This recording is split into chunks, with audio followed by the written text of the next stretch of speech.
저희가 일부 원탁의 기자들 K에서도 젊은 세대 CEO 이야기를 좀 했습니다만 음식점 가면은 젊은 직원들 한번 눈여겨보십시오. 직원이 아니라 사장님일 가능성이 있거든요.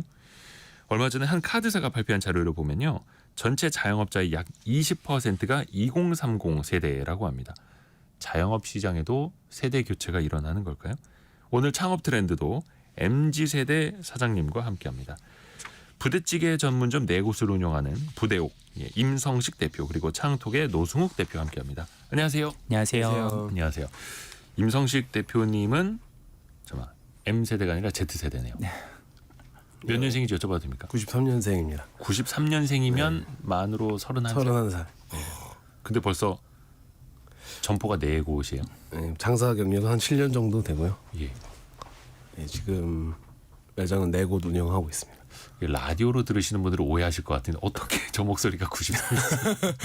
목소리는 조금 이제 낮으신 편이에요. 오전이라 일부러 좀 이렇게 낮게 내쳤으니까 좀 밝게 하겠습니다. 93년생이십니다. 근데 지금 93년생이면 친구들은 뭐 입사한 친구들은 뭐 사원이나 대리급 이 정도 아닐까요?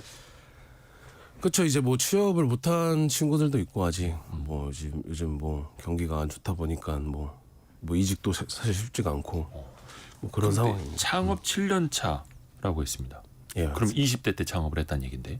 26살 때 첫 창업을 했었으니까. 아니, 그렇죠. 어떻게 시작을 하시게 된 거예요? 계기가 있었나요? 사실 뭐 처음부터 창업에 대한 생각을 가지고 있었던 건 아니고요. 이게 뭐 창업을 왜 뭐 언제부터 왜 하게 된 거냐고 이렇게 물으시면은 뭐 제가 20대 때로 좀 돌아가서 말씀을 드려야 되는데 네. 뭐 짧고 이제 뭐 간략하게 말씀을 드리면 그러니까 사실 저희가 제 20대 때는 좀 집안 형편이 좀 좋지가 않았었어요. 그래서 뭐 가진 것도 없고 좀 배운 것도 없었어 가지고 그때 이제 군입대를 좀 빠르게 하고 뭐 저녁 후에는 그러니까 이 호주 워킹홀리데이라는 프로그램을 제가 우연치 않게 들었어요. 뭐 일하면서 네, 그러니까 전역하고 네. 네, 그래서 근데 이제 그 이제 티켓값만 벌어서 이제 무작정 그냥 그때 호주로 갔었던 것 같아요. 그때 뭐 근데 사실 그게 좀 대형 좀 어떤 사고라면 사고였던 게. 근데 사실 워킹홀리데이라고 이제 호주 가는 학생들은 많이 봤거든요. 주변에서도 네. 일도 하고 영어도 배우고. 근데 여기서 큰 돈을 모아왔다면서요? 그렇죠. 그때는 그러니까 뭐 저는 영어를 진짜 ABCD밖에 모르는 상태로 갔어요. 사실 몸만 갔었거든요. 뭐 그때. 공부하러 가는 거니까. 아니요, 공부하러 목적이 공부도 아니었고. 아 그래요? 그냥 정말 그냥 갔어요. 네네. 네, 그때 이제 한 호주 도착했을 때가 이제 제 지갑에 40만 원이 전부였습니다. 네, 그래가지고 뭐 그때 영어도 못하고 해서 제가 그때 첫날 이튿날 2박 3일 동안 그 지하철역에서 노숙을 했어요. 일자리 구하기 전까지. 네, 근데 또 이제 우연치 않게 이제 영어를 못해도 일할 수 있는 그 농장을 좀 알게 됐어요. 거기 농장에서 일하기를 하게 됐는데, 근데 뭐 거기서는 이제 시스템 자체가 이제 돈을 그러니까 수확하는 만큼 이제 페이가 되는 과수원 같은. 네. 그러니까 내가 따내는 만큼 네. 돈도 따낼 수 있다. 그렇죠. 얼마나 혹시? 거의 뭐 죽기 살기로 했죠. 그때 뭐 한 이제 뭐 거기 일하는 워커들이 한 100명 정도 있었는데 네. 거의 뭐 독보적 1등을 거기서 일하는 동안 놓친 적이 단 한 번도. 수확량 1등. 네, 그렇죠. 꾸준히. 네, 단 한 번도 내려온 적이 없습니다. 3년 동안 2억 원을 모아왔다고요? 호주에서. 2억 거의 2억 가까이 모았죠. 그때. 당시 그럼 비슷하게 그 워킹홀리데이 떠났던 그 학생들은 한 3년이면 얼마쯤 벌어서 오는 그런 거였어요?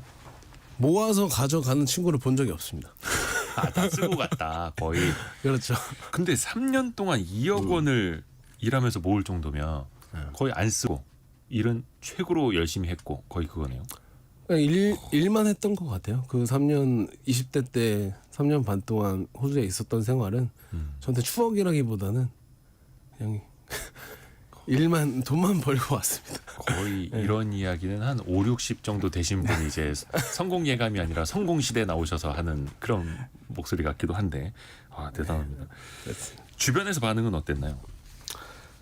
주변에서 좀 이제 특이한 돌아와서? 사례잖아요. 이제 또 큰 돈도 모아왔고. 많이 이제 부러워했죠. 이제 뭐 주변에서는 뭐 딱히 그렇게 뭐 없었던 것 같아요. 그런 뭐 근데 그게 사업의 미천이 됐던 걸로도 알고 있고 노승욱 대표님. 네네. 그러니까 최근에 이렇게 젊은 경영자들, 젊은 자영업자들 네. 많이 나타나는 추세예요? 네, 그 얼마 전에 보고서가 나왔는데 신한카드가 2030 세대 청년 창업 동향을 분석한 이제 보고서를 냈는데요. 네. 전체 그 가맹점 중에 2030 세대의 비중이 17.8%를 차지했답니다. 거의 20%에 육박을 했고요. 근데 이 중에 좀 요식업에 좀 비중이 높았는데 20대는 한 52%, 30대는 42% 정도가 요식업에서 창업을 하는 것으로 나타났습니다. 그리고 이게 근데 프랜차이즈 창업이 있고 일반 독립 창업이 있잖아요. 네네네. 근데 프랜차이즈 창업에서 특히 좀 MZ 세대의 비중이 높아요. 이거는 본사들이 MZ 세대 사장님을 좀 선호합니다. 프랜차이즈 본사가 네. 젊은 사장들을 선호하는 거예요? 네, 왜 과거에는 뭐 45세 미만의 점주만 모집한다 이런 프랜차이즈도 있어서 약간 논란도 됐었거든요. 왜 그럴까요? 이유가 이 MZ 세대 자영업자들이 뭐 좀 제멋대로 할 것 같다 이런 인식이 있는데 오히려 반대로 그 매뉴얼을 잘 지킨다고 합니다. 아하. 네, 그러니까 50대 이상 분들이 오히려 좀 컨트롤하기가 쉽지가 않고 그래서 MZ 세대를 선호한다. 대신에 이제 MZ 세대는 이 서구적 쌍무주의가 있다 그래요. 어떤 의미예요? 그러니까 본사에서 만든 매뉴얼을 나도 계약을 했으니까 일단은 지킨다. 그런데 본사가 뭔가 갑질을 하거나 잘못하면 안 참는다. 이거는 계약서대로 뭐 고소를 하든지 해서 딱 정말 원칙주의로 진행을 하니까 오히려 더 편하다라는 게 이제 본사의 반응이었고 또 요즘 MZ 세대 창업이 늘어나는 배경에는 또 퇴사 열풍도 좀 많이 있었잖아요. 이제 뭐 좋은 직장에 들어갔다가도 또는 공무원이 됐다가도 요즘은 뭐 철밥통 깨고 그냥 퇴사하는 젊은 친구들도 이제 늘어나고 있으니까 또 이분들이 근데 창업을 하는 접근 방식이 좀 기성세대랑 다른 게 기성세대는 생계형으로 창업을 하는 목적이 많은데 네. 젊은 분들은 지금 임성식 대표처럼 신분 상승을 위해서라고 할까요? 그러니까 이 창업을 발판으로 해서 이제 돈을 더 모아서 아예 사업을 하겠다. 이런 식으로 좀 장기로 보고 접근하는 분들이 더 큰 많습니다. 꿈을 꾸고. 맞습니다. 그래요. 그래서 얼마 전까지도 왜 그 조용한 퇴사, 네. 퇴사 브이로그 이런 거 유행했었잖아요. 그렇죠. 근데 그런 식으로 해서 초반에 어디선가 돈을 모아서 내가 하고 싶은 일을 하기 위해 떠난다. 네. 이런 걸까요?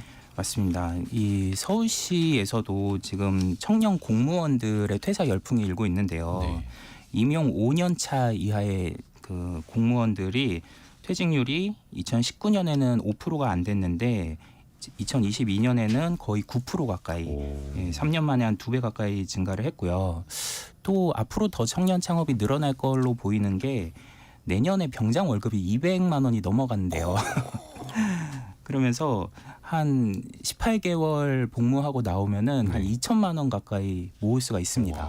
제 해군 공군은 한 2, 3개월 더 근무하니까 3천만 원 가까이 복무를 할 수 있고 그래서 이 친한 이제 장병들 한 서너 명 이제 동업해가지고 한 1억 정도 모을 수 있게 될 것 같고요. 그걸 뭐라도 해볼 수 있다. 이게 또 군대 얘기 나오니까 라떼는 얘기 안 했었는데 네. 저 때는 병장 월급 한 8만 원 정도였거든요. 저때 한 2만 원 됐어요. 아, PX 한번 갔다 오면 끝나는. 네. 라떼는 말이에요. 근데 청년들한테 2, 3천만 원은 굉장히 큰 돈이잖아요. 그렇죠. 그러니까 뭐라도 이제 시도해 볼 수 있는 그런 마중물이 된다는 의미겠네요. 맞습니다. 그래서 청년 창업이 앞으로 더 늘어날 것 같은데 여기서 이제 좀 기대도 되고 우려도 되는 게 일단 기대되는 건 청년 창업의 장점은 좀 기성세대보다 배달앱이나 SNS 이런 온라인 플랫폼을 잘 활용한다. 네. 그리고 단군일의 최대 스펙이라고 하지 않습니까? 그래서 뭐 글로벌 감각도 있고 해외 여행도 많이 해봤으니까 저는 트렌드에 밟고 해서 그런 거는 이제 기성세대보다 유리한데 단점은 이제 모아놓은 자금이 아무래도 퇴직금보다는 적을 테니까 뭐 이제 그래서 좀 좋은 자리에서 좋은 조건으로 창업하기는 좀 어려워요. 시작부터 크게 할 수는 없죠. 네. 그리고 네트워크가 부족하고 좀 사회 경험이 부족하다 보니까 그래서 청년 창업이라고 성공률이 더 높다 이런 통계는 없습니다. 아하. 오히려 이제 요건 스타트업 통계긴 한데 한 사회 경험 10년 정도 한 40세 안팎의 창업자가 제일 성공률이 높다 이런 통계는 있습니다. 임성식 대표님 같은 케이스는 매우 드문 사례. 그렇죠. 매우 드문 사례. 혹시 그 네. 들으시면서 물론 이제 군대 제대하면서 돈도 모아 나올 수는 있습니다만 그것만으로는 또 이제 부족할 수 있잖아요. 네. 청년 창업에 도움될 만한 어떤 좀 네. 도움을 받는 그런 방법도 좀 알려주세요. 네, 요즘 이제 지자체들에서 좀 적극적으로 청년 창업 지원 제도를 내놓고 있는데 뭐 강원도나 인천이나 이런 데에서는 최대 5천만 원까지 무이자로 대출을 해줘요. 청년들. 지자체에서? 네. 그리고 청년의 나이도 전에는 39세까지였는데 요즘은 45세까지로 좀 확대하는 지자체들도 늘어나고 있고요. 또 경기도 같은 경우는 청년 창업 사관 학교라고 해서 이제 창업 자금도 지원해주면서 교육도 해주는 이제 선배 창업가들 멘토링도 해주는 이런 제도들이 지자체에서 찾아보시면 많이 나오고 있습니다. 임성식 대표님은 그 지자체에서 이렇게 뭐 무이자로 대출해 준다거나 주변에 어떤 창업 자금 이런 도움을 받으신 적 있으세요? 아니요, 저는 대출을 받아본 적은 없습니다. 아, 내가 모았다. 예. 정말 드문 사례죠. 괜히 여쭤봤네. 민망하게. 이정옥님이 대단하시네요. 우리 아들과 동갑입니다. 이렇게 보내주셨고 감사합니다. 권혁성님은 어르신들이 흔히 말하는 보기 드문 청년 일세군요. 감사합니다. 그리고 정용희님도 성공의 뒤에는 부단한 노력이 있어야 하는데 일확천금을 노리는 젊은이들을 보면 안타까워요. 이렇게 보내주셨고요. 8192님 임성식 대표님이 그 3년 동안 호주에서 워킹홀리데이 하면서 2억 원 모아왔다고 하니까 우리 아들도 호주에서 2년 동안 일하다 왔는데 인천공항에서 서울 돌아올 차비도 없다고 해서 제 차로 데리고 왔습니다. 대성 싶은 나무는 떡부터 다릅니다라고. 아 이거 실제 이야기시죠? 임성식 대표 이야기를 한번 더 들어볼게요. 네. 근데 처음에 프랜차이즈로 창업을 먼저 시작하셨다고 알고 있거든요. 네, 맞습니다. 처음 시작이 이제 프랜차이즈 김밥집이었고요. 네. 네. 근데 김밥집이 처음부터 잘 됐어요? 아니 처음부터 잘했던 건 아니고 네. 잘 됐던 건 아니고 그냥 조금 이제 첫 장사다 보니까 좀 이제 간절한 마음이 좀 더 컸던 것 같아요. 그러니까 우리가 길거리에서 흔히 볼 수 있는 그 작은 김밥집. 네, 그렇죠. 김밥집 규모는 거의 한 13평 정도 좀 작은 규모였고. 13평 뭐 작진 않. 근데 배달도 열심히 하셨다고요. 그렇죠. 이제 뭐 저는 이제 예를 들면은 이제 막 뭐 일 매출 목표를 뭐 100만 원으로 잡으면은 네. 100만 원 팔 때까지 집에 들어가지 않았어요. 그래서 그렇게 시작을 했어요. 그만큼 좀 간절하게 시작을 했었던 것 같아요. 그러니까 너무 이제 그 호주에서 고생했던 그 기간이 그때 이제 제가 이 돈에 대한 좀 소중함을 좀 일찍 깨달은 것 같아요. 이 소중한 내 돈. 20대 때부터. 네, 그러니까 이 돈을 어떻게 잘 지킬까 뭐 이랬던 그 간절했던 마음이 컸기 때문에 첫 장사도 그런 간절한 마음을 가지고 시작을 했었던 것 같아요. 배달도 직접 했다고요. 네, 그때 제가 18년도에 첫 창업을 했는데 사실 지금은 그 뭐 배달, 김밥 배달 뭐 흔하잖아요. 예. 근데 뭐 그 당시까지만 해도 이제 김밥 배달이라는 게 그렇게 막 활성화돼 있지는 않았거든요. 그렇죠. 그 배달을 처음에 한다 했을 때도 이제 본사 측에서 좀 말렸어요. 그러니까 우리 브랜드는 이제 배달에 적합하지 않다. 네, 그래가지고 그러니까 그래도 밀어붙였죠. 저 김밥집은 상대적으로 소액일 테니까. 그렇죠. 그럼 뭐 이제 브랜드도 뭐 이미지도 있고 뭐 그랬었던 것 같아요. 뭐 지금은 뭐 안 하는 브랜드가 없긴 하지만 그래서 뭐 밀어붙여서 이제 배달도 제가 이제 뭐 직접 시작을 했고 정말 열심히 했어요 배달을. 네, 배달 시장 자체가 그렇게 그때 크진 않았는데 그러니까 좀 차별점을 뒀던 것 같아요 배달에 있어서. 제가 이제 뭐 배달을 시켜먹는 고객 입장에서 좀 아쉬웠던 부분이나 좀 그런 부분을 좀 보완해서 이제 저는 좀 더 친절하게 직접 배달하면서 고객님들한테 이제 뭐 배달 완료되면 좀 이렇게 뭐 장문에 이렇게 감사의 문자도 남기고 예, 그 당시에는 가게에서 제가 직접 배달이 가능했었던 시스템이었어가지고 현재는 이제 뭐 이제 배달의 민족에서는 이제 뭐 배민원 뭐 이런 걸 밀고 있어서 이제 개인 매장에서 직접 배달하는 건 좀 힘들긴 한데 뭐 그랬었던 건데 근데 그때 이제 코로나가 터졌어요. 네, 근데 그게 정말 이런 말씀 드리기는 좀 그런데 저한테 큰 호재였습니다. 특히 이제 배달 중심으로 하니까. 예, 그러니까 매장이 작다 보니까 그렇게 뭐 홀 매출에 대한 비중을 또 크게 두진 않았는데 홀 매출은 물론 줄어들었죠 코로나 때. 근데 이제 거의 배달 매출이 거의 10배 이상 상승을 했었어요 그때. 근데 그 김밥을 배달하면서도 흐트러지지 않게 또 테스트도 해봤고 또 진짜 뭐 사실 이제 배달 오신 분들은 대부분 직원 혹은 이제 배달 전문 기사라고들 생각을 하시잖아요. 그렇죠. 근데 사장이라는 티를 더 많이 냈던 거예요 그러면? 사장이라는 티를 낸다기보다는 그냥 작은 고객 감동을 노렸던 것 같아요. 고객들에게 뭐 어떻게 하면 조금 더 따뜻한 음식을 좀 더 빠르게 받아볼 수 있을까. 그러니까 저 젊은 친구가 배달 온 사람이 배달 기사든 사장이든 그건 상관은 없지만 네. 어찌 되든 간에 저 집에서 시키면 근데 이제 고객님은 아실 배달 한 거죠. 줄도 그죠? 내가 네. 따뜻하게 정성껏 먹을 수 있다. 네. 그렇죠. 그게 전달이 되게 그래서 실제 그럼 단골도 많이 들었던 거예요. 그렇죠. 거의 이제 그 동네 자체에서 전체 카테고리 거의 1, 2등을 주문수로 뭐 치킨, 피자 뭐 다 통틀어서 주문수로 거의 전체 뭐 1, 2 이렇게 왔다 갔다 하고 그랬었어요. 그러니까 이게 진짜 치킨 한 김밥은. 마리를 튀겨서 팔아도 장사 잘하는 사람은 다르다라는 얘기가 김밥에서도 나오네요. 그 제가 들었던 것 중에 인상적인 게 이 배달된 상태로 이제 받다 보니까 일반 배달원들은 그냥 뭐 좀 상대적으로 막 배달할 수 있잖아요. 그래서 네네, 이제 막 그렇죠. 흐트러지고 뭐 옆구리 터지고 김밥이 그럴 수 맞아, 있는데 진짜. 임성식 대표는 뭐 이걸 어떻게 하면 안 흐트러지게 빨리 갖다 드릴 수 있을까 그걸 테스트하려고 뭐 걸어도 보고 뛰어도 보고 뭐 속도를 이렇게 조절해 가면서 뭐 이런 연구를 이제 했다고 하더라고요. 그 김밥 몇 줄 배달하는데도 네네. 정성과 연구가 필요하다. 그럼요. 당연히. 제 거잖아요. 네. 근데 잘 됐나 봅니다. 김밥집을 이제 권리금을 좀 받고 파셨다고요. 네, 그렇죠. 그때 뭐 장사가 잘 됐으니까. 네, 그래서 권리금도 꽤 많이 받고 정리를 했습니다. 근데 운이 그게 더 큰 일을 하려고 도전하는 거예요. 또 한 번. 네, 맞습니다. 그러니까 뭐 사실 김밥집을 계속 했을 수도 있었죠. 근데 이제 뭐 저도 어느 정도 이제 한계에 부딪혔던 것 같아요. 네, 이게 김밥집으로는 여기가 나에겐 한계다. 아니요, 김밥집이라기보다는 이런 프랜차이즈 이제 가맹점주로서 말씀을 드리면은 너무 그러니까 뭐 그 정도 하면 만족할 수도 있지만 약간 좀 꿈을 꿨던 것 같아요. 그러니까 나도 뭐 해보자. 그래요. 노승욱 대표님, 네. 어떻게 보면 계속 이렇게 도전을 할 수 있다는 것 자체가 젊은 사장의 장점이잖아요.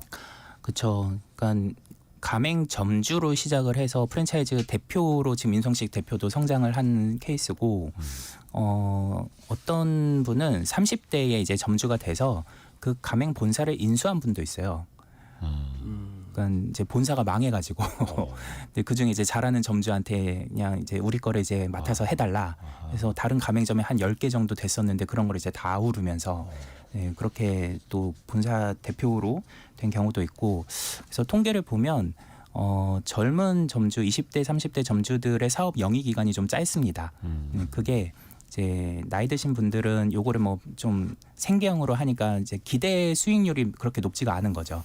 그래서 어느 정도 먹고 살면은 이제 계속 하자 이런 주의인데 젊은 분들은 이거를 발판으로 해서 더 성장을 하려다 보니까 기대 수익률도 높고 또 이제 다른 사업 계획도 있고 이러니까 이제 빨리 정리하고 또 다른 사업으로 이제 이동하는 그런 이제 행태가 좀 보이고 있습니다.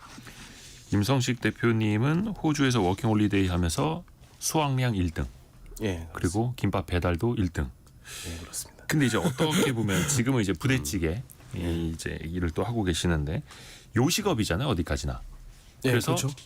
요식은 당연히 그 맛있어야 되는 거고요. 뭔가 좀 특별한 맛이 필요할 수도 있겠고요. 손맛이 좋아야 한다라는 일종의 편견 아닌 편견은 당연히 있을 테고요. 대표님은 어떤 이야기를 해줄 수 있을까요? 그런 측면에서 많이 또 준비를 하셨나요? 맛 측면에서. 사실 좀 이런 말씀 드리기 좀 그렇긴 하지만 제가 뭐 요리를 배워본 적은 없습니다. 요리를 뭐 잘 하지도 않고 칼질도 아직 좀 많이 서투른 편입니다. 그러니까 근데 이제 뭐 흉내 내고 맛있는 거 먹으러 다니고 이런 거는 잘 하는데 네.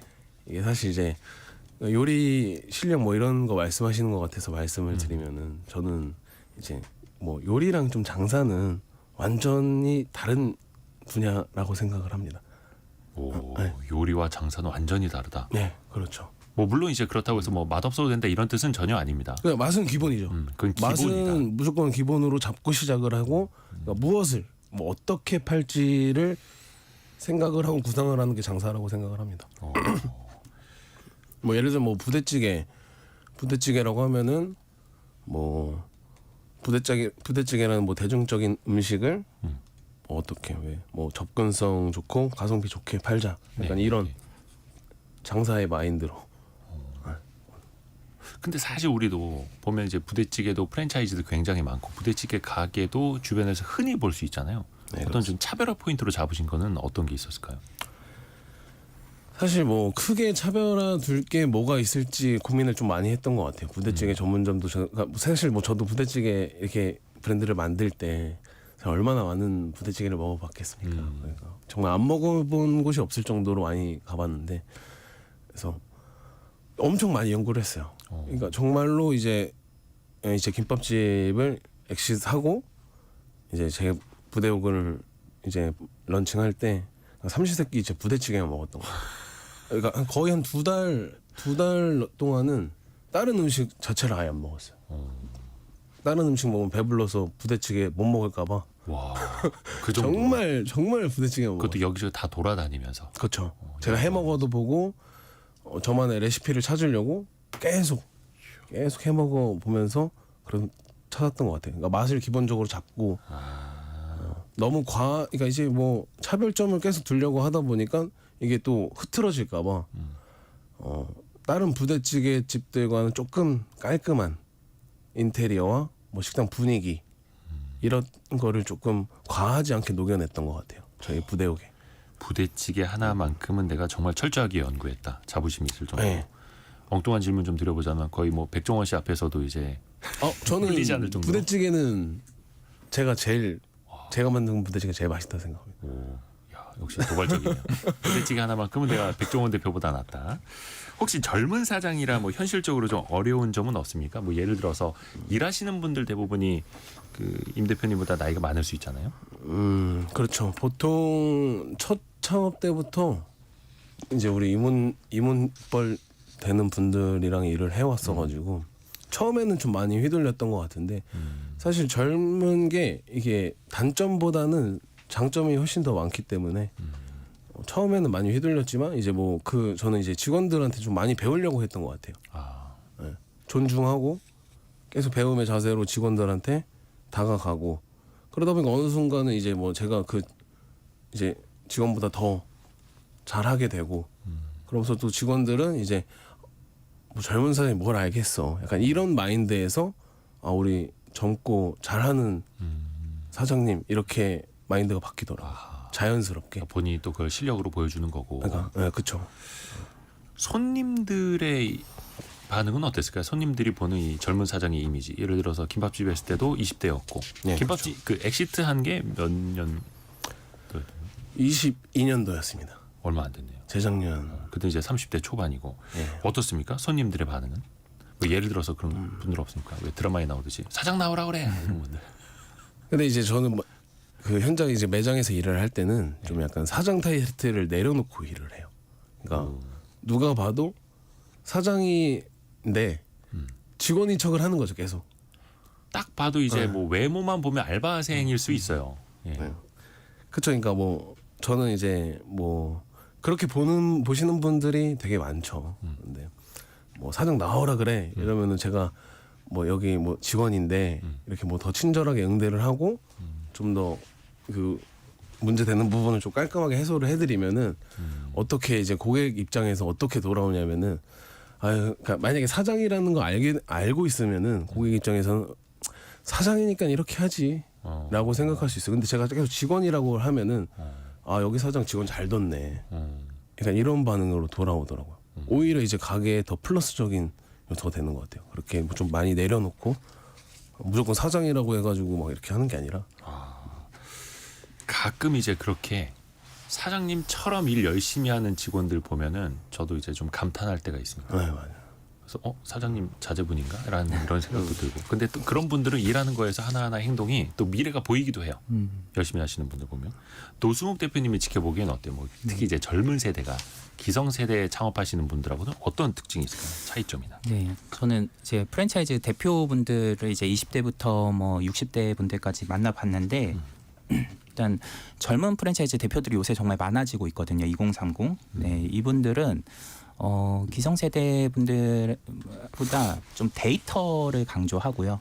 아까 말씀드린 이제 서구적, 논리적, 쌍무주의 이런 계약에 기반한 이런 원칙적인 것들을 이제 강조를 하고 반대로 이제 기성세대 분들은 좀 인간적인 유대감, 뭐 네트워크 이런 것들을 이제 더 선호를 하고 그래서 제가 되게 신선하다 느꼈던 게 20대 프랜차이즈 대표인데 점주분들하고 단톡방을 운영을 해요. 거기에 이제 직원들도 다 들어와 있고 그래서 그 가맹 점주가 어떤 불만을 얘기하는 거를 이제 본사의 전 직원이 대표까지 다 실시간으로 듣는 거죠. 아, 거긴 본사의 대표가 MZ세대여서요? 네네. 그러니까 이 1세대 프랜차이즈 대표들은 사실 숨어 있거든요. 점주들을 잘 안 만나고 직원들 통해서 소통하고 이러는데 직원들이 답변하는 거를 이제 사장이 보고 있으니까 네네. 이제 더 잘하게 되는 거죠. 매뉴얼대로 하게 되고. 그러니까 프랜차이즈 본사 경영진부터 직원 그리고 가맹 점주들까지 다 단톡방에서 소통을 하는. 그러니까 좀 더 투명한 경영을 하겠다라는 의지를 보여주는 거고 또 제일 재밌는 에피소드가 이제 좀 연세에 있는 프랜차이즈 대표분을 이제 인터뷰를 할 때 좀 더 이제 깊이 있는 대화를 이제 요구를 하면 목욕탕 가자 그래요. 진짜 옛날 방식이다. 근데 그게 왜 그러냐면 사우나 가자고. 예, 네. 아니 뭐 그 목욕이 목적이 아니라 녹음기 숨겨놨을까봐 이제 내가 다 허심탄회하게 얘기하려면 무장해제하자 이런 맥락이었는데 젊은 분들은 오히려 제 앞에서 자기가 먼저 녹음기를 켜요. 그러니까 우리는 비즈니스로 만났고 그래서 지금 어차피 당신도 녹음할 거 아니에요? 뭐 이런 느낌이네요. 그러니까 저도 약간 MZ 세대에 가깝다 보니까 저는 그 방식이 더 편하더라고요. 예. 뭐 솔직하게. 나중에 또 딴 말 하지 않을 수 있으니까. 근데 방식은 조금씩은 다르다. 근데 또 하나 염려되는 게 사실 이제 자영업 시장 우리나라 너무 이제 과포화 상태이기도 네네. 하잖아요. 근데 여기에다가 젊은 세대들까지 자영업에 뛰어든다. 특히 이제 먹거리 중심으로. 네. 이런 현상은 어떻게 봐야 될까요? 이게 진짜 기대가 있고 우려가 있는데 이제 젊은 창업자라고 더 잘한다, 성공한다 이런 통계는 아직 없어요. 네. 근데 그런 연구가 앞으로는 좀 이제 이뤄질 것 같고요. 이런 이제 사례들이 누적이 되다 보면 근데 앞으로 지금 사회 구조적으로 이제 젊은 창업이 늘어날 수밖에 없다 싶은 게 이제 저성장, 양질의 일자리는 감소하고 조직 문화에 실망한 MZ 세대의 퇴사 열풍이 이어지고 있고 또 군인들의 월급이 상승하고 있고 그래서 이제 마중물을 이제 모아서 나오는 젊은 분들이 이제 많아지고 있고 근데 이게 미국 사례를 보면 이런 방향성으로 갔더라고요. 미국도. 그러니까 미국에서 1980년대까지는 우리나라랑 비슷하게 맘앤팝 스토어가 대부분이었다 그래요. 그러니까 어머니 아버지 중장년 세대가 이제 은퇴하고 이제 생계형으로 창업하는 게 미국에서도 대부분이었는데 이거는 제가 미국 프랜차이즈 이제 그 협회장한테 들은 건데요. 90년쯤에 미국 경기가 안 좋아지면서 대거 화이트 칼라 직장인들이 퇴사를 하면서 자영업 시장에 뛰어들었다고 해요. 근데 이분들은 이제 젊고 뭐 이제 가방끈도 길고 경영 회계 이런 거를 전공했다 보니까 프랜차이즈 가맹점을 해도 단순히 생계형으로만 하지 않고 더 전문적으로 이거를 발판으로 임석시 대표처럼 이제 다음 사업을 기대하고서 하더라. 그래서 이제 다점포 점주가 확대되고 또 다브랜드로 확장하고 이제 사업을 포트폴리오를 꾸려서 이제 하더라. 그래서 우리나라도 지금 그게 미국의 30년 전의 흐름을 따라가고 있는 거 아닌가.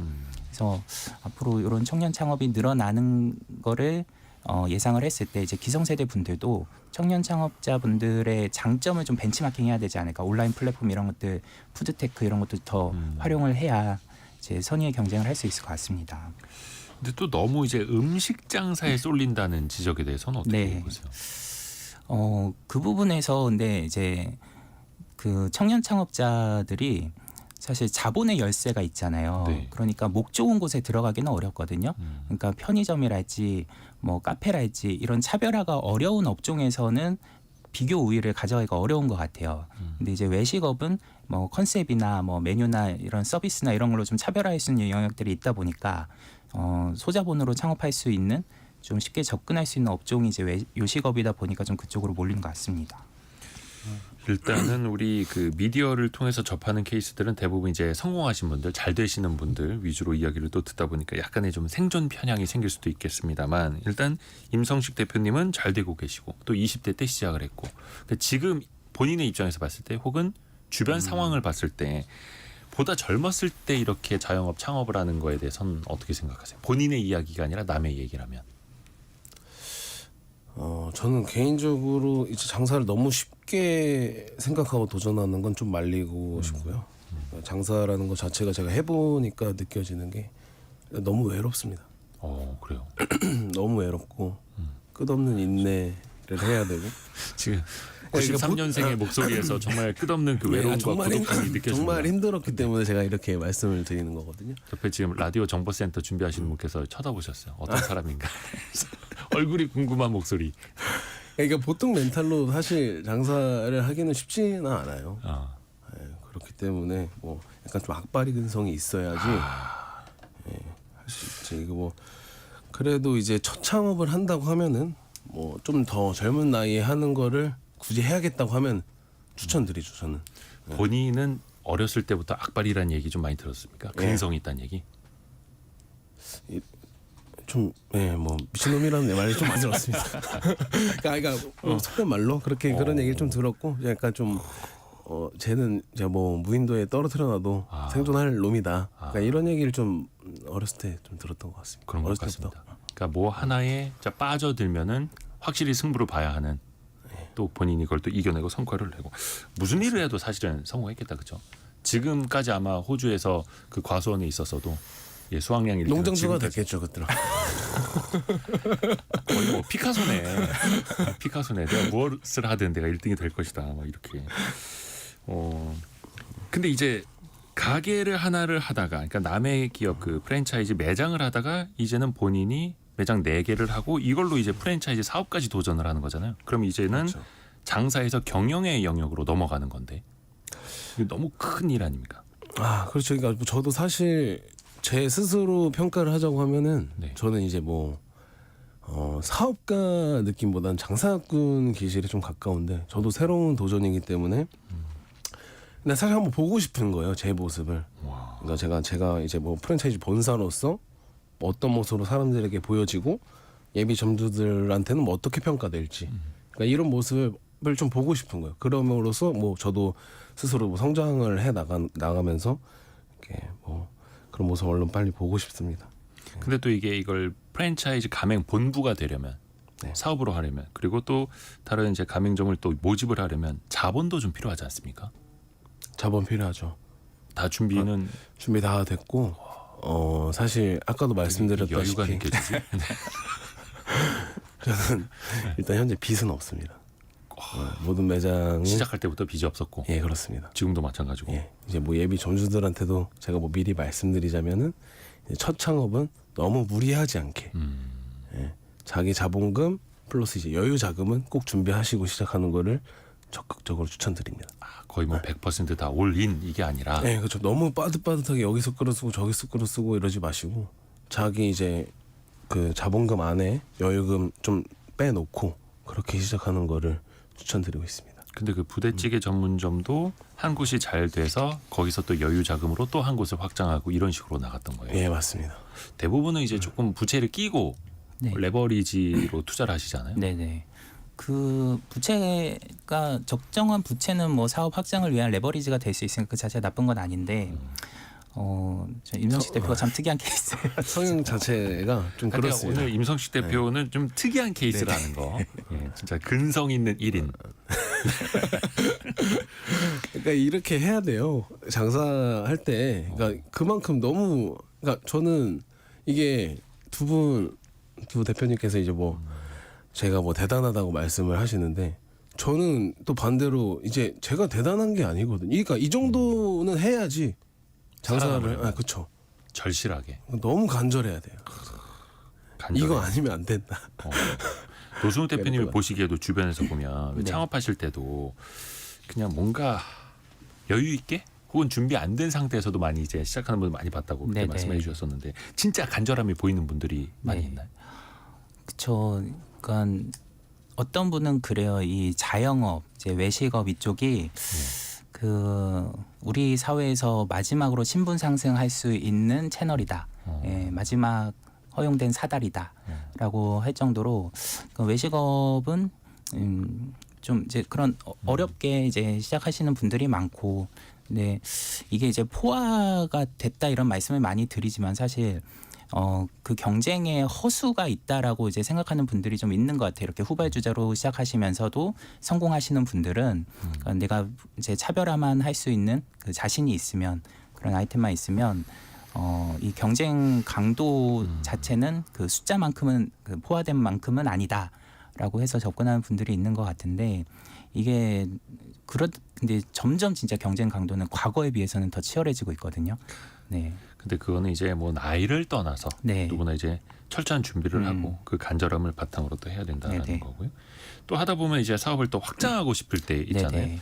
임성식 대표처럼 이제 뭐 가맹 사업을 하고 싶어하는 사람도 있을 테고 네. 아니면 본인의 직영점을 계속해서 확장하고자 하는 분들도 계실 네네. 텐데 이게 어떤 차이점이 있을까요? 이거는 어느 게 낫다라고 말씀은 못 드리는 게 그 아이템에 따라서 또는 그 매뉴얼이 얼만큼 시스템화돼 있냐, 또 이제 점주분들이 가맹점으로 확장을 하려면 이게 좀 간소화돼야 되는데 막 이게 뭐 몇 시간 동안 사고를 꼬아야 되고 뭐 이렇게 좀 복잡하면은 이렇게 가맹점 확장이 좀 어렵고요. 네. 그래서 카페 같은 경우는 본사가 벌어가는 마진이 또 많지가 않아요.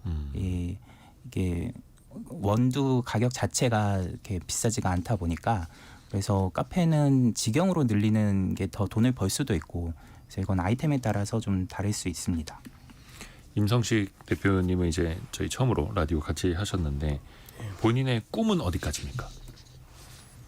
93년생인 거를 물어보고 있습니다만. 네. 그러니까 저도 지금 뭐 가맹 사업을 준비하고 있는 과정에서 이제 말씀을 드리면, 네.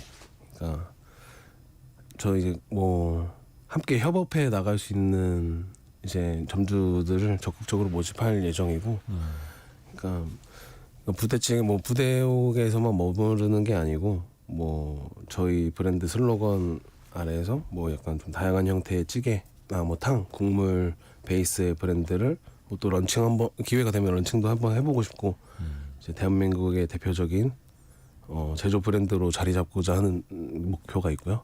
뭐 단기적으로는 뭐 매출 100억, 더 나아가서 뭐 1000억, 1조 야, 회사가 되는 것이 큰 목표이고 꿈을 또 크게. 포부입니다.